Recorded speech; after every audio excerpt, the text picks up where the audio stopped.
Hi, I'm Joe Herbert from Joe Herbert Realty, and I'm here today with episode 5 of the Golden Rules for Real Estate Success. This is a video series on all the critical aspects and knowledge and systems and processes that you need to succeed as a real estate agent in the sales industry.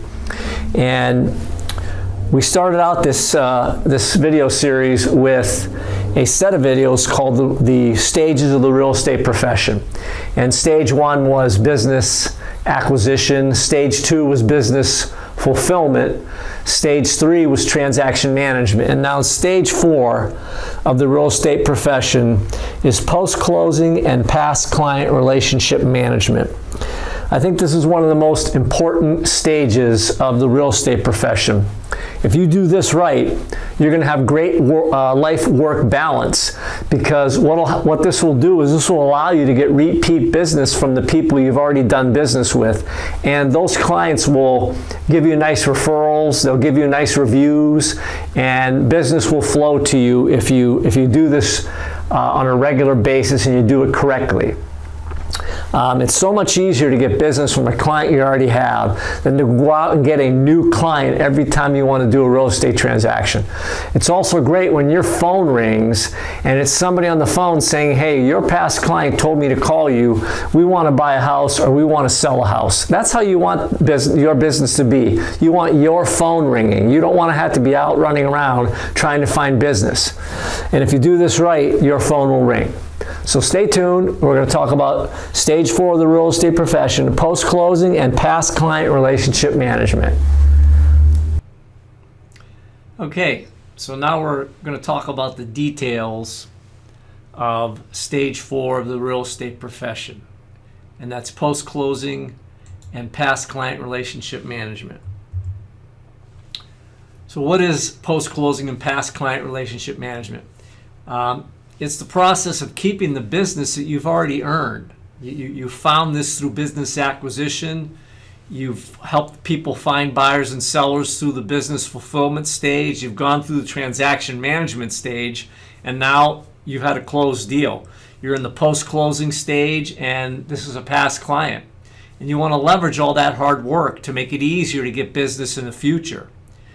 This is true in any business. It's exponentially easier to get repeat business from your past clients and referrals than it is to go out and find brand new clients. And I'm not saying you shouldn't try to find new clients, but if you're not leveraging the business you've already processed, you're missing out on some really great revenue. So again, it's about getting these people to use you again and refer business to you. These are a couple of true statistics.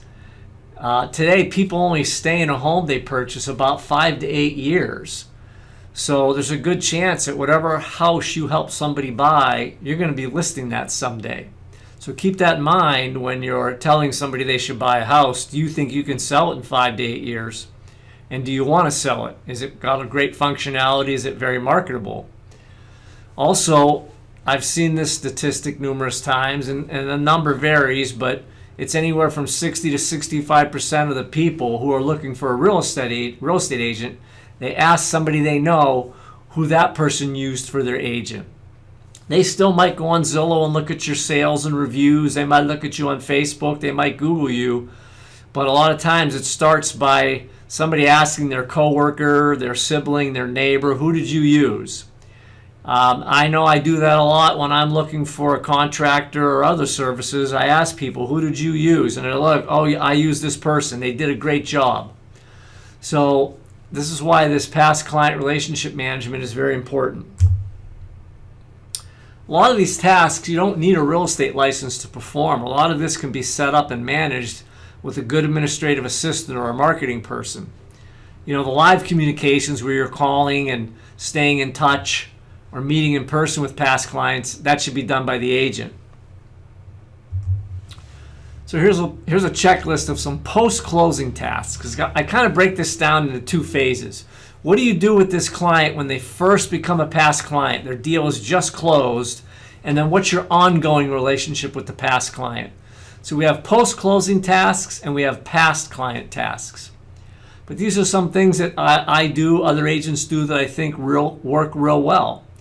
When you're doing your final walkthrough with them, bring a sold rider and take a picture of them standing in front of the home, because you're gonna want to put that on Facebook, your Facebook business page, and LinkedIn. You're going to want to promote that you closed the deal, congratulating them on selling or buying a home, and put that photo in there. They're going to want you to send that photo because they're going to want to put it on their own Facebook page. Then you want to make sure, if you haven't already, that your friend requests them as a friend on Facebook, and you request a connection in LinkedIn.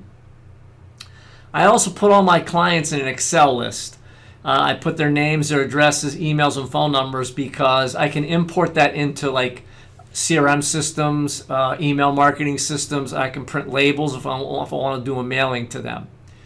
And if your client isn't in your CRM system yet, they should be. Put them in there. And your CRM system should have a good past client drip campaign. Attach that campaign to them so your CRM system is also communicating with them going forward.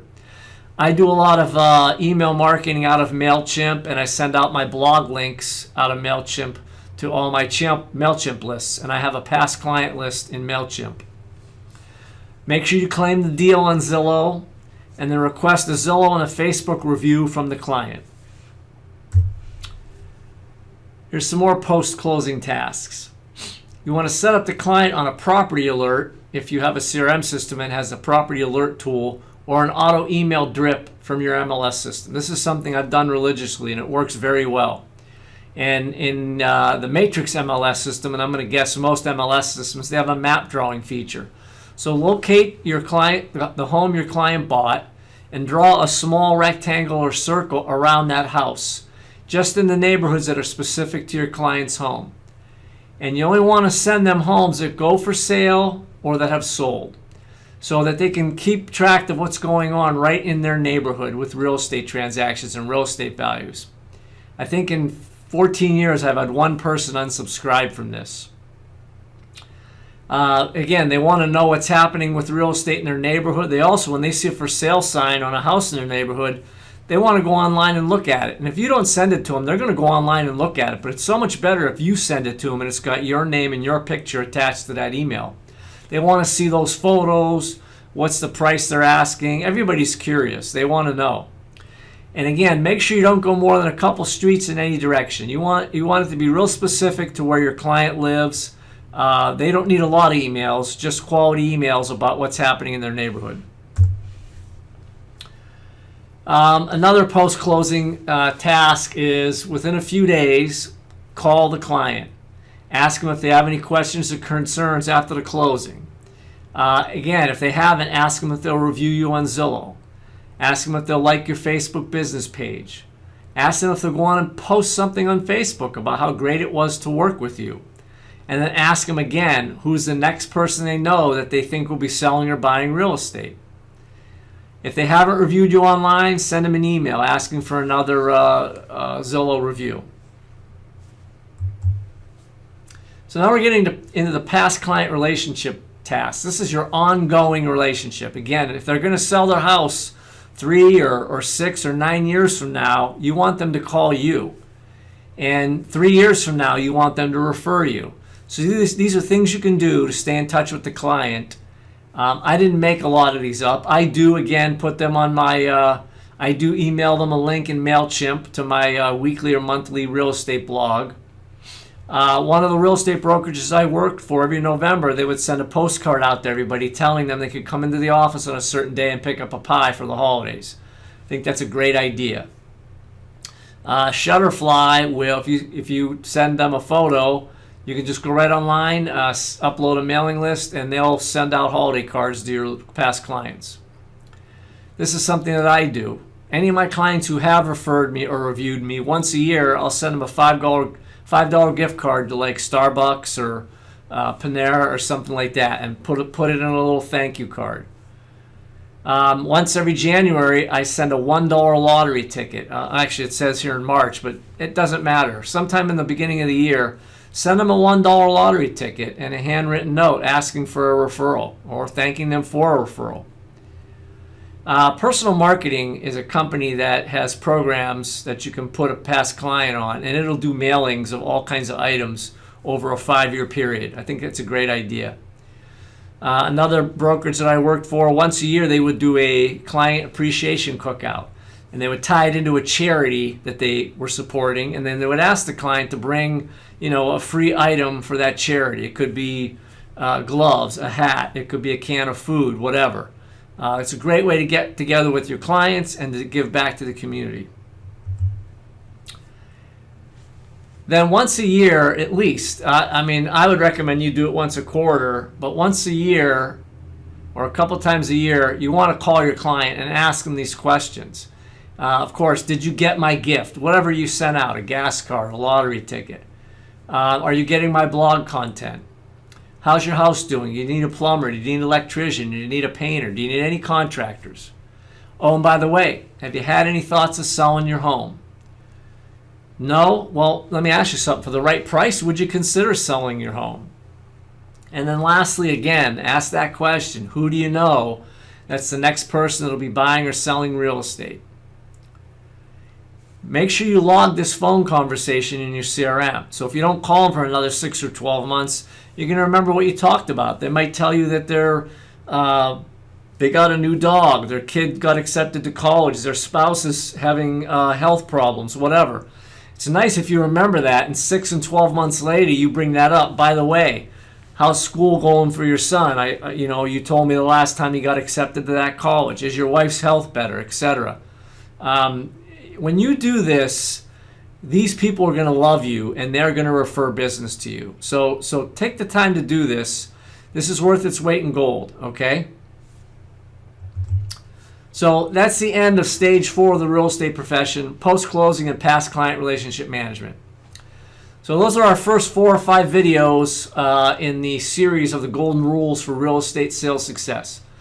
Stay tuned, because we're going to have another probably 15 videos coming on that are great. Thanks for your time.